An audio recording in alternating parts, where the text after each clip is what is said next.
out there. There's Daddy X from the Kottonmouth Kings. Johnny Richter right here. D-Log over here. Chilling out the Freestyle 101 up here in Hollywood, California. G4TV. Attack the show. We're about to not get paid and go freestyle for a second. Let's see what we come up with. They didn't put no alcohol in this drink, so it's midday. It's not vodka? It's not even 4:20 yet. As far last time I checked. So no, it's 23 minutes. We'll try and put something together real quick.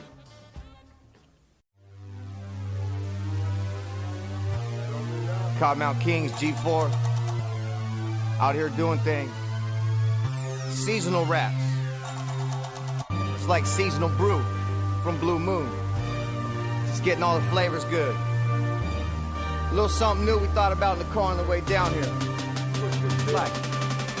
It's getting close to Halloween time, and Johnny Richter's on G4 with a brand new rhyme. My favorite time of year, I'm getting candy for no reason. I'm dressing up like Pac in this trick-or-treat season. Ghosts and goblins, goblins and ghosts. In the rich neighborhoods, I heard they're handing out dope. Dollars, holla, I'm all about the free money. Worker bees in the high producing pounds of honey. It's funny to me how people all up in arms, cause we like to hit our pipes and we love to rip our bongs. I don't see what's wrong with some inhaling. It can't be no worse than that Governor Palin. Did y'all see that last presidential debate? McCain up on TV preaching all that hate. He can't relate, he don't know about my problems. We all should vote for someone who can solve them. Barack. G4 Kottonmouth Kings, represent Killer Cali. Daddy X on the Freestyle 101. Rough and tough, back again, it's our backyard bandit. Come through smashing the slam dance fashion. D-gaffing and laughing out loud, cause to me, an MC means move the crowd. But for now, I'll just put my mic down, put the mic down, put the mic down, cause I'm tripping like dirt ball in a mushroom cloud. Zoned out like suspension belts breaking down. I keep the whole spot cracking like some cocaine. We got them bubbling pop like champagne. And the funny thing is, I'm feeling no pain. It's like slow motion living in the fast lane. I'm like a cavity creep on your back tooth. I keep them all feeling hot from the vote booth. I'll disintegrate your crew and dismiss you. Achoo! You need a tissue. That's kinda funny, son. Your nose is kinda runny. It's kinda funny that I'm making all the money, and on top of that, my wife's a Playboy bunny. That's the real shit. Hold on. Let me leave this microphone. I got my agent on the phone. I need time to get paid, baby. I'm gonna fall way off. I need to get laid. Peace in the shade. Daddy ass, I'm out this piece. One take, Jake. Let's do the interview portion. Get this all done. We need to go have a cigarette, meet up with D-Lo. Get this done. Get that money. Make it all funny. Playboy bunnies, porn stars, big things. That's what we do. Living life Cali style, SoCal, West Coast. Kottonmouth Kings, Daddy X, Johnny Richter. Peace. Caught up in the Matrix, baby. Life is like a Matrix. Kottonmouth Kings, we're playing video games on G4. Freestyle 101. Come back for some more. Let's go hit that bag, man. My earphones are falling out the door. Alright, peace, man. Kottonmouth Kings.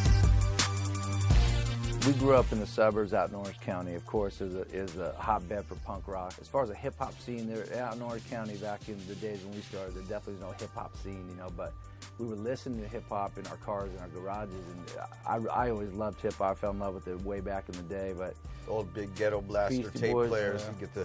You get the double tape going. Eventually, once you get a little bit of money, get your double tape going. Listening to all Beastie Boys, like you're saying. Public Enemy, all that classics, the NWA.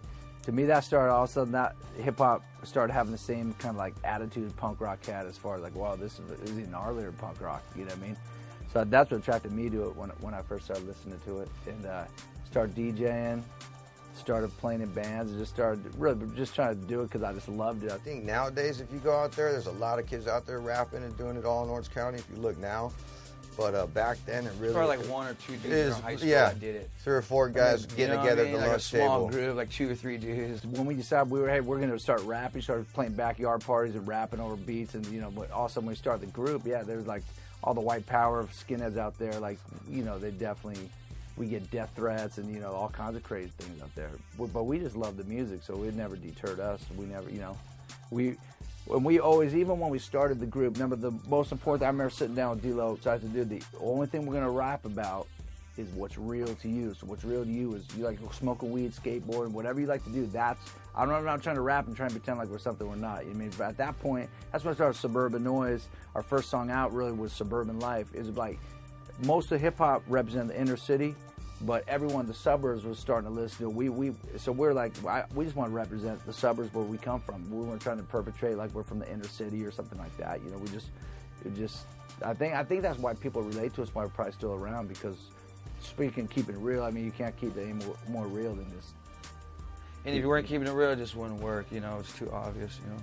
Well, when the Kottonmouth Kings started, I was playing in a punk rock band. I played in a couple punk rock bands coming up. That's where I pretty much got my band experience. But T-Loc and Johnny Richter, they had never been in a band, but they were always hanging out around our shows and coming out up to my place I had up in L.A., and they were always rapping. So I was like, have you guys ever thought about starting a rap group? And you know, I think at that point they'd either get a job at Taco Bell or start working with D-Loc's dad's company or something. So I think they were up to try something different, you know.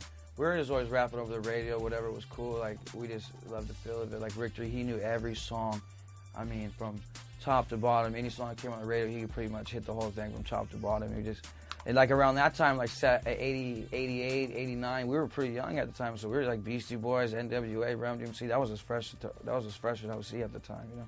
Punk rock was huge in Orange County.